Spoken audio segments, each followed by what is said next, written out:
Praise the Lord. परमेश्वर के महान नाम को मैं धन्यवाद करता हूँ। आज का दिन प्रभु ने हमें दिया है कि इस दिन में हम आनंदित हो और आज बहुत सुंदर संदेश को प्रभु के दास रेवरेंड निरंजन तुरुप जी के द्वारा हमें सुनने मिला है। परमेश्वर के दास को भी प्रभु बहुत आयत की आशीष देवे। और इस घड़ी में ज्यादा कुछ नहीं कहूंगा क्योंकि आज की जो जरूरत है वो संदेश हमें मिल चुका है। अब ज्यादा नहीं, मैं थोड़ा सा आप सबों को उत्साहित करना चाहूंगा। Praise the Lord, praise the Lord, praise the Lord.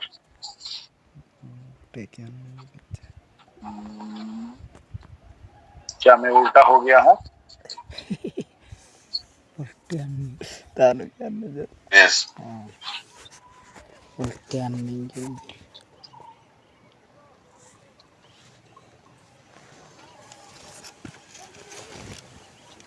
Okay, परमेश्वर के नाम के धन्यवाद हो।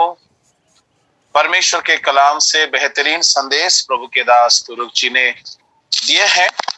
अब आइए हम थोड़ी देर के लिए परमेश्वर के कलाम से कुछ बातों को मनन करेंगे।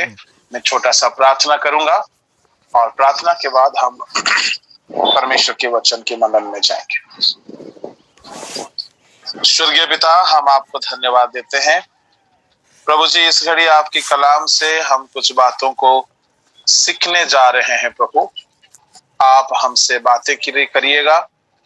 आपके वचनों को प्रभु जी बारीकी से समझने के लिए आप हमें कृपा दीजिए। आपके बिना हम कुछ भी नहीं है, इसलिए प्रभु हमारी ओर आपकी दया दृष्टि होने पाए। आपके हाथों में समर्पित होते हैं, यीशु के नाम से मांगते हैं, आमीन। परमेश्वर के नाम की धन्यवाद हो। यहाँ रोशनी पर्याप्त नहीं है और थोड़ा सा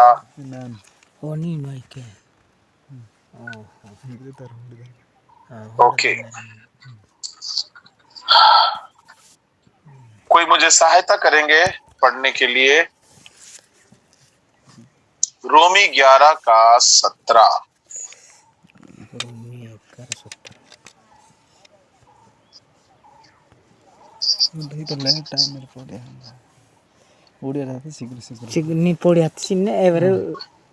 पर यदि कुछ डालियां तोड़ दी गई और तो जंगली जैतून होकर उनमें साटा गया और जैतून की जड़ की चिकनाई का भागी हुआ है, तो डालियों पर घमंड न करना। और यदि तू घमंड करे तो जान रख कि तू जड़ को नहीं परंतु जड़ तुझे संभालती है। परमेश्वर के नाम के धन्यवाद हो।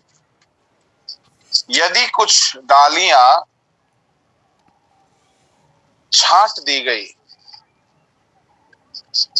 और तू जंगली जैतून होने पर भी उनमें साटा गया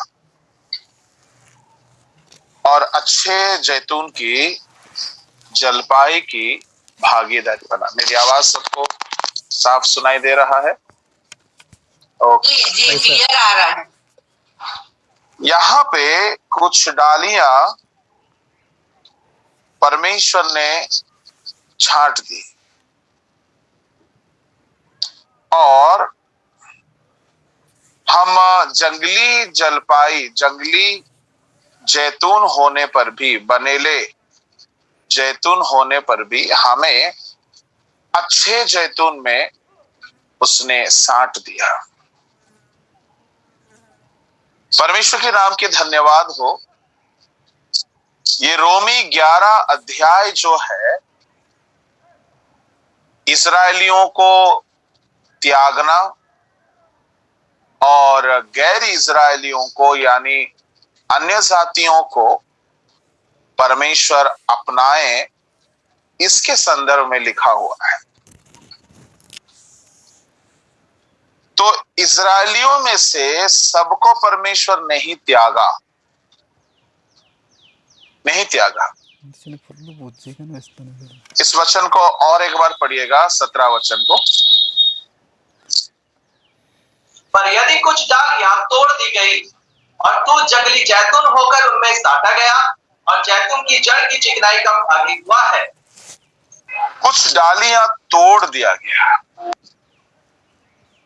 मेरे परमेश्वर के लोगों, ये डाली कौन है?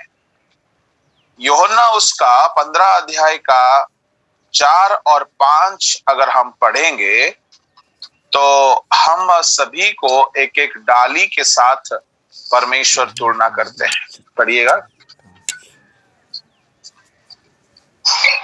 तुम मुझ में बने रहो और मैं तुम में। जैसे डाली यदि दाखलता में बनी ना रहे तो अपने आप से नहीं फल सकती, वैसे ही तुम भी यदि मुझ में बने ना रहो तो नहीं फल सकते। मैं दाखलता हूं, तुम डालियां हो। जो मुझ में बना रहता है और मैं उसमें, वह बहुत फल फलता है, क्योंकि मैं दाखलता हूं, तुम डालियां। यानी हम में से एक एक व्यक्ति जो है, हम लोग एक एक डाली है।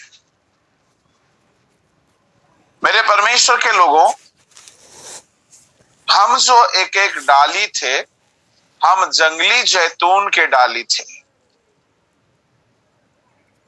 बाइबल में हम लोगों को जंगली जैतून के डाली कहा गया है। अगर जंगली जैतून है तो फल कैसा होगा? जंगली फल होगा। तो रूप, रंग, गुण, सुगंध, उसके सारे चीज जो है वो विषैला होगा, वो जंगली होगा, वो अच्छा नहीं होगा। तो हमारा जिंदगी जो है बनेले या जंगली जलपाई का, जंगली जैतून का जिंदगी था और हम जंगली जैतून के एक एक डाली थे। अब एक समय आया, परमेश्वर देखा तो परमेश्वर अच्छे जलपाई वो खुद है। जलपाई जो है जैतून वही है। तो अच्छा जैतून हमारा परमेश्वर है।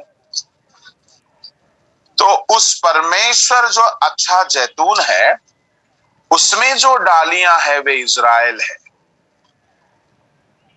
अब्राहम का वंशज है, इज़राइल है।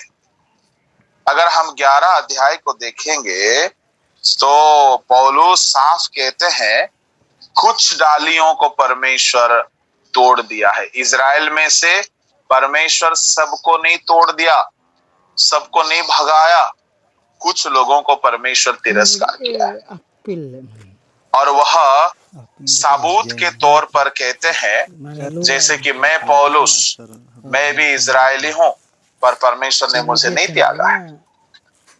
बस कुछ लोगों को त्यागा है, जैसे फरीसियों को त्यागा है, शास्त्रियों को त्यागा है, याजकों को त्यागा है और इस्करियोत यहूदा को त्यागा है।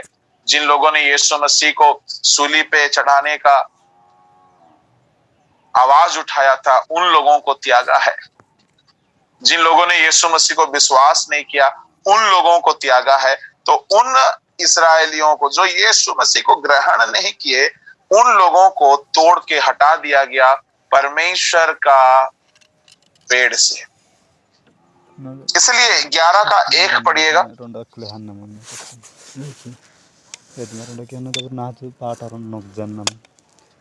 इसलिए मैं कहता हूँ, क्या परमेश्वर ने अपनी प्रजा को त्याग दिया? कदापि नहीं। मैं भी तो इस्राएली हूँ, अब्राहम के वंश और बिन्यामीन के गोत्र में से हूँ। देखिए, क्या परमेश्वर अपने लोगों को त्याग दिया? नहीं, कदापि नहीं। मैं भी तो इज़राइली हूँ, बिन्यामीनी हूँ, इब्राहिम का वंशज हूँ। शरीर के रीति पर अब्राहम के वंश को एक जैतून के पेड़ के एक एक डाली करके परमेश्वर संबोधित करते हैं। अगर ऐसा है तो यह जैतून का पेड़ कौन है? यह जैतून का पेड़ स्वयं प्रभु है। और उसके जड़ में चिकनाई है करके हम 17 पद को पढ़ते हैं। और एक बार 17 पद को पढ़िएगा। यार बाइबल अब गुहान मेरा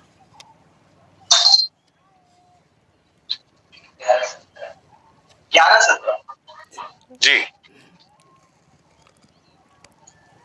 पर यदि कुछ डालियां तोड़ दी गई और तो जंगली जैतून होकर उनमें साटा गया और जैतून की जड़ की चिकनाई का भागी हुआ है।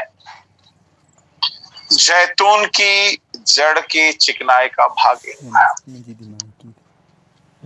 अच्छा जैतून और जंगली जैतून दोनों के बारे में यहाँ पे जिक्र हो रहा है। अच्छा जैतून हमारा यीशु मसीह है और उस जैतून का जड़ प्रभु स्वयं है। उस जड़ में चिकनाई है, कहो तो स्रोत है। जड़ सारा चिकनाहट को लेकर के पेड़ को सप्लाई करता है, तब डालियों में फूल फल सब होते हैं। परमेश्वर के नाम के धन्यवाद हो। मेरे परमेश्वर के लोगों, अगर अच्छा चिकनाई, अच्छा जड़ हमारा प्रभु यीशु मसीह के पास है, तो यशायाह 11 का 2 अगर हम देखेंगे, ये जड़ स्वयं प्रभु यीशु मसीह है। प्रकाशित 22 का 16 अगर देखेंगे, ये जड़ स्वयं प्रभु यीशु मसीह है। पढ़िएगा यशायाह 11 का 2। तब इसे की ठूंठ में से एक डाली फूट निकलेगी और उसकी जड़ में से एक शाखा निकलकर फलवत होगी। यहोवा का आत्मा बुद्धि और समझ बस इसे के दाऊद के खानदान को एक पेड़ तोड़ना किया गया और उसका जो जड़ है वो प्रभु यीशु मसीह है। प्रकाशित 22 का 16 पढ़िएगा। 22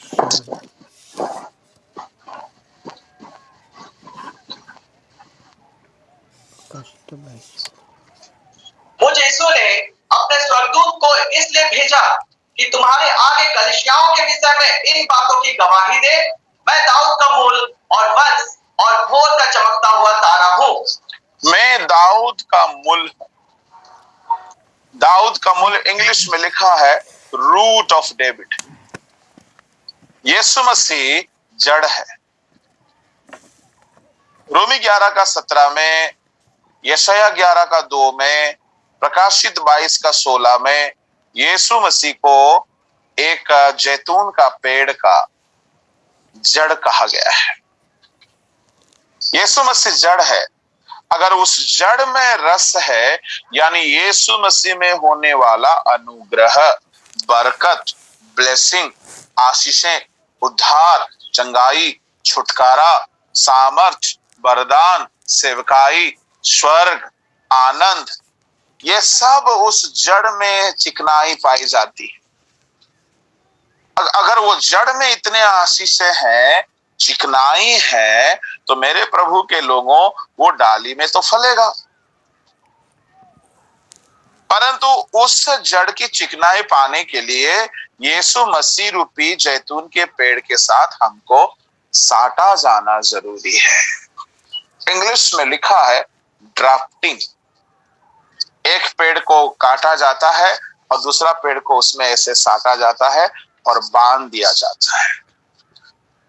अब हम जंगली जैतून के डाली थे, हमको वहां से काट के अलग कर दिया गया और यीशु मसीह रूपी अच्छे जैतून के पेड़ में हमको साट दिया गया। अब क्या होगा? ये जड़ में जो चिकनाई है, ये जड़ की चिकनाई पेड़ होते हुए हम डाली तक पहुंचेगा। मेरा आज का कहने का संदेश ये है, आप जंगली जैतून से अलग होने की जरूरत है। जंगली जैतून के डाली तो थे। जंगली जैतून यानी शैतान को दर्शाते हैं। हम अंधकार के संतान थे, हम अविश्वासी थे, हम पापी थे, हमें बुराई था, हमें अधर्म था, हमें अनर्थ था, हमें हर घिनौने आचरण हमें पाया जाता था। हम जंगली जलपाई के डाली थे परमेश्वर के लोगों, परंतु प्रभु ने अपने दासों को भेजकर, सुसमाचार प्रचार करने वालों को भेजकर, पादरी पासवानों को भेजकर, विदेशों से मिशनरियों को भेजकर हमें सुसमाचार सुनाया और उस शैतान के अंधकार के वश से हमें अलग किया है काट करके, और अच्छे जलपाई जो यीशु मसीह है उसमें हमें साट दिया है। परमेश्वर के नाम के धन्यवाद। एक इंसान यीशु मसीह में साटा जाना जरूरी है, तब यीशु मसीह का चिकनाई उसके जिंदगी रूपी डाली में प्रकट होने लगेगा। आज बहुत से लोग सवाल करते हैं, मेरे जिंदगी में बरकत नहीं है, मेरे जिंदगी में खुशी नहीं हो, मैं अपनी जिंदगी में परेशान हूं, मेरे जिंदगी में तनाव है, मेरे जिंदगी में निराशा है, मैं मरना चाहता हूं, मैं बहुत तकलीफ हूं, मैं बहुत अकेला हूं। मैं आपसे कहना चाहूंगा, आप अगर अच्छे जलपाई यीशु मसीह में साटे गए हो तो फिर तो चिकनाई आप डालियों में तो दिखेगा। इसका मतलब है जंगली जैतून से आप निकले नहीं हो, शैतान के साम्राज्य से, शैतान के हुकूमत से, अविश्वासी जिंदगी से आप अलग नहीं हुए। अगर आप अलग हो जाएंगे तो मसीह में साट दिए जाएंगे, तो मसीह का चिकनाई आप में दिखने लगेगा। तो मेरे प्रभु के लोगों, हमें जंगली जलपाई से हमें खुद को काट के अलग करना है। कौन कौन सी चीजों से हमें खुद को काट के अलग करना है, मैं आपको कहूंगा। पहला है पाप से। 4 बातों को बताऊंगा। पाप से हमें पूरी तरह से कट के अलग हो जाना है। पाप से शैतान का ताकत क्या है? शैतान का ताकत पाप है। अगर हम पाप से पूरी तरह से कट नहीं लेंगे, अलग नहीं होंगे, तो हम प्रभु से जुड़ नहीं पाएंगे। एक डाली एक ही पेड़ में साटा जा सकता है, या तो जंगली पेड़ में या तो अच्छा पेड़ में। मेरे प्रभु के लोगों, अगर आप अच्छा पेड़ में जुड़ना चाहते हो, आप अच्छा पेड़ में अगर जुड़ना चाहते हो, तो जंगली पेड़ से कट के अलग होना पड़ेगा। जिस दिन एक इंसान पाप को छोड़ता है, वो जंगली पेड़ रूपी शैतान से, अंधकार की शक्ति से अलग हो जाता है। कैसे? मैं आपसे कहना चाहूंगा, जब जक्काई उद्धार पाया, मन फिराया, तब वह शैतान के बंधन से आजाद हुआ और इब्राहिम का संतान हुआ। लूका 19 का 9 पढ़िएगा।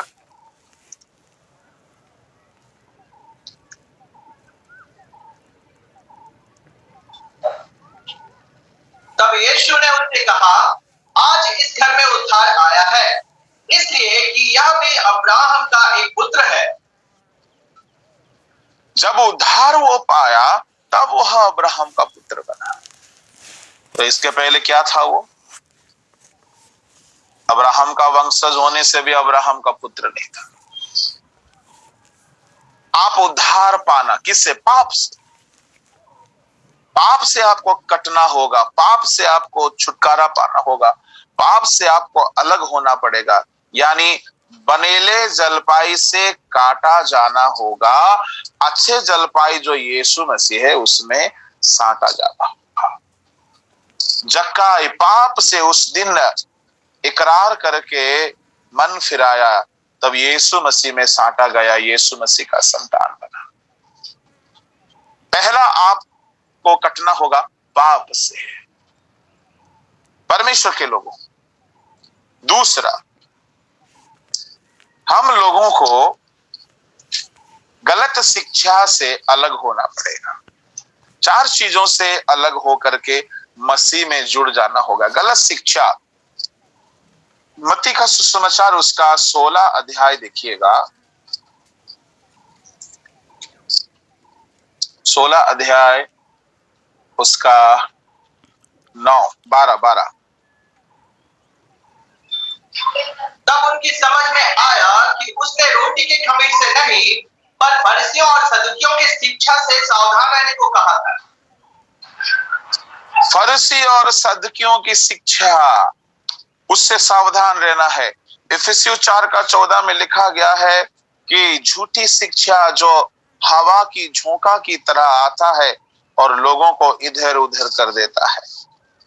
इन दिनों में गलत शिक्षा बहुत फैल रही है, तो हमारा प्रयास है कि हम आप सभी तक अच्छे सच्चा शिक्षा को लाए। इसलिए इतवार के दिन में दोपहर के इस समय में हिंदी सर्विस रखा गया, ताकि आप गलत शिक्षा से बच सको। गलत शिक्षा से हमको कट के अलग होना है। तीसरा, हमको मसीही समुदाय में मसीही कहलाकर जो अधर्म में जीते हैं, ऐसे लोगों से अलग होना पड़ेगा। ऐसे लोगों से अलग होना पड़ेगा। कहां लिखा है? 5:11 पढ़िए, 1 कुरिन्ती।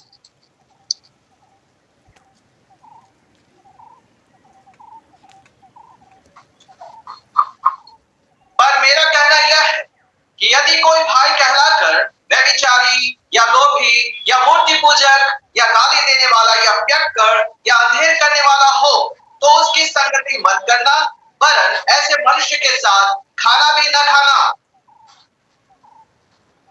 कोई मसीह कहलाकर दारू पीता है, विश्वास में आया, उद्धार पाया, बपतिस्मा लिया, फिर भी वापस लौट गया, तो ऐसे लोग के साथ संगति नहीं करना, क्योंकि वह संक्रामक होता है।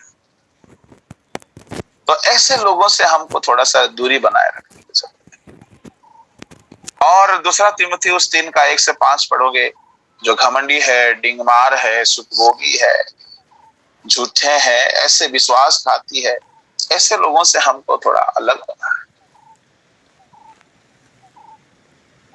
परमेश्वर के लोगों, चौथा, परंपरा से, ट्रेडिशन से हमें अलग होना पड़ेगा। कलीसिया में बहुत सा ट्रेडिशन है जो जरूरी नहीं है, जो गलत है। कलीसिया में बहुत फालतू ट्रेडिशन वगैरह बहुत सारा है। उन सारे ट्रेडिशंस में सच्चाई नहीं है। इसलिए 1 पतरस 1:18-19 में पतरस ने कहा, तुम्हारा छुटकारा परंपरा से नहीं हुआ है।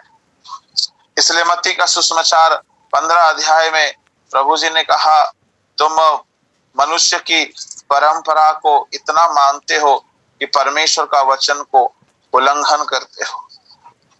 15:3 से लेकर के अगर 9 तक पढ़ेंगे, पढ़ने की आवश्यकता नहीं। कलीसिया में कुछ फालतू ट्रेडिशंस है। मेरे प्रभु के लोगों, उन सारे चीजों से हमें अलग होकर मसीह की सच्चाई के साथ मसीह में हमें एकदम साटा जाना चाहिए। तब क्या होगा? मसीह का चिकनाई हम में बहने लगेगा, अच्छा से साटा जा, तब मसीह का चिकनाई हम में बहने लगेगा। मसीह का चिकनाई का मतलब क्या है? चिकनाई का एक ही नाम है, ग्रेस। अब इस ग्रेस के अंदर उद्धार है, बपतिस्मा है, पवित्र आत्मा है, आनंद है, आत्मा के 9 वरदान है, आत्मा के 9 गुण है, 9 फल है, उद्धार है, पापों की क्षमा है, सारी बातें हैं। अनुग्रह के युग में अनुग्रह के द्वारा हमारा उद्धार हुआ, हमारा आशीष हुआ, हम बच गए। तो मसीह की चिकनाई किस बात को दर्शाती? मसीह का अनुग्रह। आज अगर मैं प्रचार कर पा रहा हूं, ये प्रभु की कृपा है। आज आपके जीवन में अनेकों सैकड़ों चमत्कार प्रभु किए होंगे, ये क्या है? प्रभु की चिकनाई, प्रभु का ग्रेस। आपको अच्छे पढ़ने लिखने में प्रभु की ग्रेस मिला, किसी को अच्छे नौकरी करने के लिए प्रभु का ग्रेस मिला, किसी को अच्छे कारोबार करने के लिए ग्रेस मिला, किसी को सेवा करने के लिए अनुग्रह मिला। किसी को प्रभु के लिए दुख उठाने के लिए भी अनुग्रह मिला, कलीसिया खड़ा करने के लिए अनुग्रह मिला। हम जितना अच्छा से प्रभु में साटे जाएंगे, उतना अच्छा रस यानी चिकनाई जड़ से डाली तक बहने लगेगा। मैं आने वाले हफ्ते में बताऊंगा। हमें आज मैं बताया कि कटना किस 4 चीजों से कटना है, और आने वाले हफ्ते में बताऊंगा हम कैसे मसीह में ज्यादा अच्छा से साटे जाएंगे। आज वक्त नहीं है, आज मैं यहां समाप्त करने पर हूं, परंतु जितना अच्छा से आप साटे जाओगे उतना अच्छा आप फलवंत बनोगे। इसलिए परमेश्वर के लोगों, हमें परंपरा से, पाप से, गलत शिक्षा से और गलत लोगों से हमें खुद को बचा के रखना है। प्रभु हमारी सहायता करे ताकि हम मसीह में साटे रहे और मसीह की चिकनाई जो उसका अनुग्रह है वो हमारी डाली में, हमारी जिंदगी रूपी डाली में होकर प्रकट होता है। आइए हम प्रार्थना में जाएंगे और मैं अनुरोध करूंगा प्रभु के दास निरंजन तुरुक जी हमें प्रार्थना में अगुवाई करेंगे कि हम हर कोई प्रभु के साथ अच्छे डाली बनकर अच्छे फल को लाए। अच्छे फलों को अगर हम लाएंगे तो ये हमारे बस की बात नहीं है। जिस जड़ के साथ हम साटे जाएंगे वो जड़ में चिकनाई है। पौलुस ने कहा, मुझे शक्ति देने वाले परमेश्वर की सहायता से मैं सब कुछ कर सकता हूं। यानी ये चिकनाई प्रभु की शक्ति है, ये चिकनाई प्रभु का अनुग्रह है, ये चिकनाई प्रभु की सहायता है। अगर यहां कोई है जो आप बहुत हारे हुए हो, थके हुए हो, जिंदगी में निराश हो, आपको प्रभु के साथ साटे जाने की जरूरत है, तो आप बिल्कुल बहुत अच्छे फल ला सकते हैं। आपको अलग होना पड़ेगा पाप से, शैतान से, परंपरा से और गलत शिक्षा से, तब आप प्रभु में अच्छी रीति से साटे जाओगे। अगर आप अच्छी रीति से साटे जाओगे तो प्रभु का अनुग्रह रूपी चिकनाई आप में होकर प्रकट होगा और आप खुद के लिए, बहुतों के लिए आशीषित बनोगे। आइए हम प्रार्थना करेंगे। मैं अनुरोध करूंगा प्रभु के दास तुरुक जी से, वो अंतिम प्रार्थना करेंगे और आशीष वचन भी देंगे। आइए हम प्रार्थना करें। आइए प्रार्थना में जाएं। प्यारे पिता खुदावंद, हम आपको धन्यवाद देते हैं प्रभु जी, आपने हमें ये मौका दिया आपके शरण में आने के लिए। आज की आराधना उपासना के लिए धन्यवाद राजा।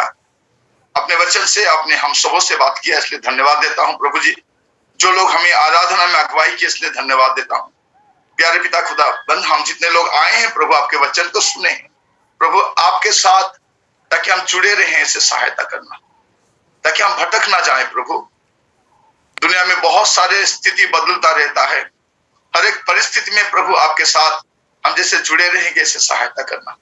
आपके दास के लिए भी धन्यवाद देता हूं प्रभु जी। जो सिस्टर आज हमें अगुवाई किए प्रभु, उन्हें भी आशीष दे प्रभु। सिस्टर्स और ब्रदर्स लोग जो बाइबल पढ़ने के लिए सहायता किए, उन सबों को आशीष दे राजा।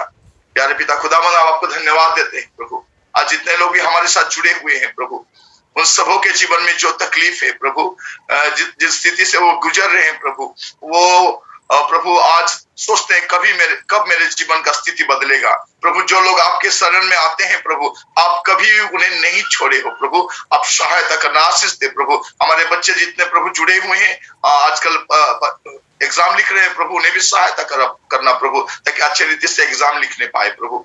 जो लोग कैरियर ओरिएंटेड सब्जेक्ट पढ़ रहे हैं प्रभु, उन्हें अच्छी रीति से पढ़ने के लिए सहायता करना। जो बाहर जाके कार्य नौकरी करते हैं प्रभु, उन्हें भी सहायता दे प्रभु। जो घर गृहस्थी संभालते हैं हमारे सिस्टर्स लोग, उन्हें भी आशीष दे प्रभु। हमारे हर एक स्थिति में प्रभु, ताकि हम आपके साथ बने रहें, इससे सहायता करना। प्यारे पिता खुदावंद, आपने हमें धन्यवाद देता हूँ राजा कि आपने हम सबों को फिर से इकट्ठा किया, ताकि आपके वचन को मनन करने पाए। धन्यवाद देता हूँ राजा। आगे के दिनों में भी आप हमें अगुवाई करना प्रभु, ताकि हम सब आपके साथ जुड़े रहे प्रभु, आपके साथ प्रभु मिलकर रहने पाए, इसे सहायता करना प्रभु जी, हम तो आपके पुत्र कहलाने के लायक भी नहीं थे प्रभु। हम सबों के जीवन प्रभु इर्द गिर्द प्रभु भटक रहा था ताकि प्रभु हम नाश हो जाए, लेकिन आपने प्रभु हम पर कृपा किया, हम सबों के ऊपर कृपा किया प्रभु, और हम सबों को प्रभु आपने फिर से आपके साथ ले आए, इसलिए धन्यवाद देता हूँ प्रभु। आपके दास होने के नाते प्रभु हमारे जितने भाई बहन हैं उन सबों को आपके हाथों में सौंपता हूँ प्रभु। आपकी आशीष हमेशा उन सबों के ऊपर बने रहे। धन्यवाद देता हूँ राजा समरेंद्र प्रामाणिक भाई के लिए, आपने उन्हें जो चंगाई दिया इसलिए धन्यवाद देता हूँ प्रभु। आज भी हमारे मध्य में जो लोग हैं प्रभु, जो पीड़ित है, जिनके जीवन में कोई परेशानी है, आर्थिक तंगी है, उन सबों के लिए भी हम प्रार्थना करते हैं प्रभु। उन सबों को आशीष दे प्रभु, आशीष दे प्रभु। प्रार्थना आपने सुना इसलिए धन्यवाद देते हुए यीशु नासरी के नाम से मांगता हूँ प्रभु जी, सुन और कबूल करना, आमीन। इस घड़ी हमारे पिता परमेश्वर का प्रेम, प्रभु यीशु मसीह का अनुग्रह, पवित्र आत्मा परमेश्वर की संगति हम सबों के साथ हमेशा के लिए बने रहे। आमीन, आमीन, आमीन, आमीन।